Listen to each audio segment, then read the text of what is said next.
দুধ নিয়েছি বন্ধুরা, এই যে এটা দিয়ে ছানা করব। ছানা করে তারপর রসগোল্লা বানাবো। হ্যালো বন্ধুরা, এই যে ভিনিগারের কিছুটা এখানে দিচ্ছি, অল্প একটু, আর একটু জল দিচ্ছি।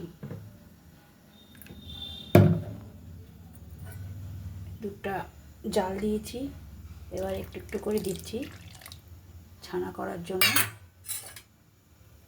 এই যে দেখুন বন্ধুরা, এই যে আমার ছানা হয়ে গেছে।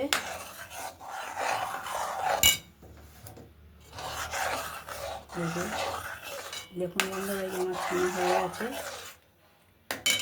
তো বন্ধুরা, এই যে ছানা করেছি এক প্যাকেট দুধের, এই যে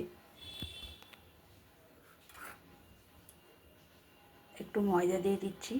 ময়দাটা দিলে রসগোল্লাটা ফেটে যাবে না। ভালো করে এবার মেখে নেব, আর দেবো না, আপনার আন্দাজ মতন অল্প একটু দেবেন। আমি অল্প একটু দিলাম, ভালো করে মেখে নিচ্ছি।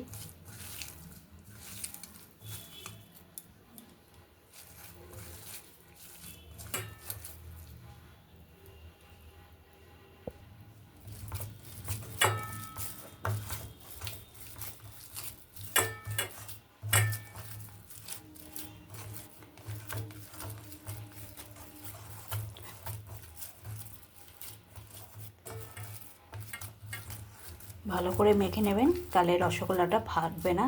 একটু ময়দা দিয়ে দেবেন আন্দাজ মতন।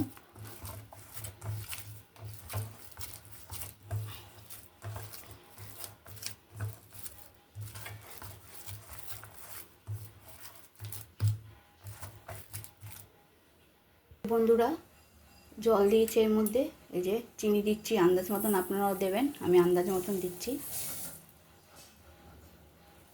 এই আন্দাজ মতন চিনি দিচ্ছি।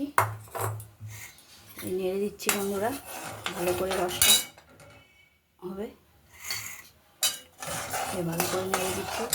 এই যে আমার আটটা হয়েছে এক প্যাকেট দুধের। এই যে এই ছানা করেছি, ছানা দিয়ে গোল গোল পাকিয়েছি, রসগোল্লা করব। এই যে আমার আটখানা হয়েছে দেখুন বন্ধুরা।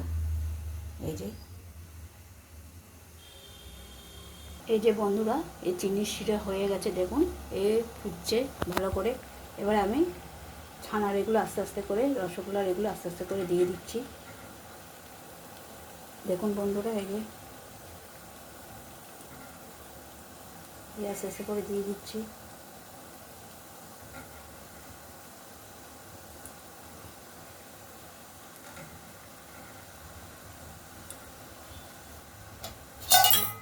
কিছুক্ষণ ঢেকে রাখবো বন্ধুরা। এই যে ঢাকনাটা তুলে দিচ্ছি, দেখুন আমার কি সুন্দর রসগোল্লা হয়েছে দেখুন।